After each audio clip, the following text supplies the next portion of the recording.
আসন প্রতি তীব্র প্রতিদ্বন্দ্বিতার মধ্যে শুরু হলো চট্টগ্রাম বিশ্ববিদ্যালয়ের ২০২৪-২৫ শিক্ষাবর্ষের ভর্তিযুদ্ধ। প্রথম দিনে উপচে পড়া ভিড় ছিল ক্যাম্পাসে। প্রশ্ন ফাঁস রোধে বিশেষ উদ্যোগ নেয়ার কথা বলছে কর্তৃপক্ষ।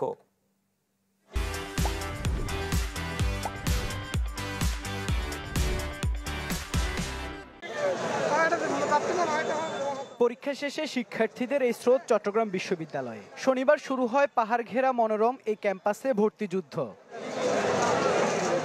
প্রথম দিনে অনুষ্ঠিত হয় এই ইউনিটের ভর্তি মহারণ, যাতে অংশ নেন ১,০৯,০০০ পরীক্ষার্থী, যার মধ্যে ২৩,০০০ চট্টগ্রাম বিশ্ববিদ্যালয়ে, বাকিরা ঢাকা এবং রাজশাহী বিশ্ববিদ্যালয়ের পরীক্ষায় অংশ নেন।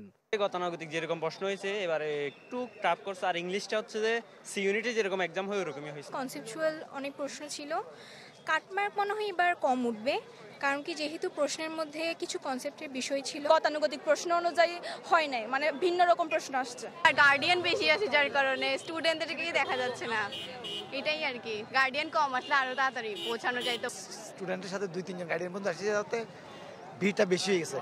ভর্তি পরীক্ষার্থীদের জন্য নানা ধরনের সেবামূলক কার্যক্রম হাতে নেয় ছাত্র সংগঠনগুলো।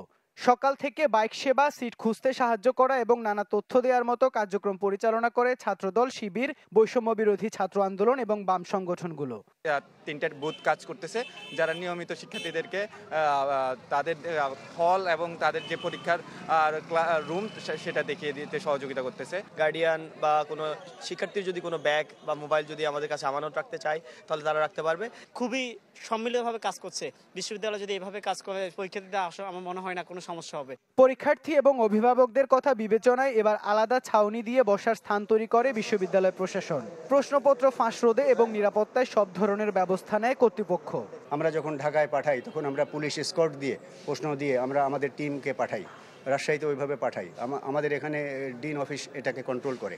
কোনো সমস্যা হলে ডিন অফিস কন্ট্রোল রুম হিসেবে দায়িত্ব পালন করে।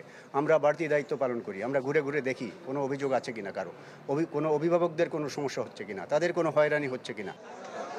এই ইউনিটে ১,২১৫টি আসনের বিপরীতে আবেদন করে ১,০৯,০৮১ জন শিক্ষার্থী। সে হিসেবে প্রতি আসনের জন্য লড়ছেন প্রায় ৮৯ জন। ইবেন মির, চ্যানেল 24, চট্টগ্রাম। চট্টগ্রামের উত্তর কাট্টলিতে ১,০০০ পরিবারকে দেওয়া হয়েছে ইফতার সামগ্রী। সকালে এক অনুষ্ঠানে এইসব সামগ্রী তুলে দেন মহানগর বিএনপির যুগ্ম আহ্বায়ক মঞ্জুর আলম। তিনি জানান, দলের ভারপ্রাপ্ত চেয়ারম্যান তারেক রহমানের পক্ষ থেকে সাবেক যুগ্ম মহাসচিব আসলাম চৌধুরীর নির্দেশনায় এসব সামগ্রী দেওয়া হয়েছে। ওয়ার্ড বিএনপির সভাপতি রফিক উদ্দিন, আকবর শাহ থানা বিএনপির সাবেক সভাপতি মঈনুদ্দিন চৌধুরী সহ দলের নেতারা এ সময় উপস্থিত ছিলেন।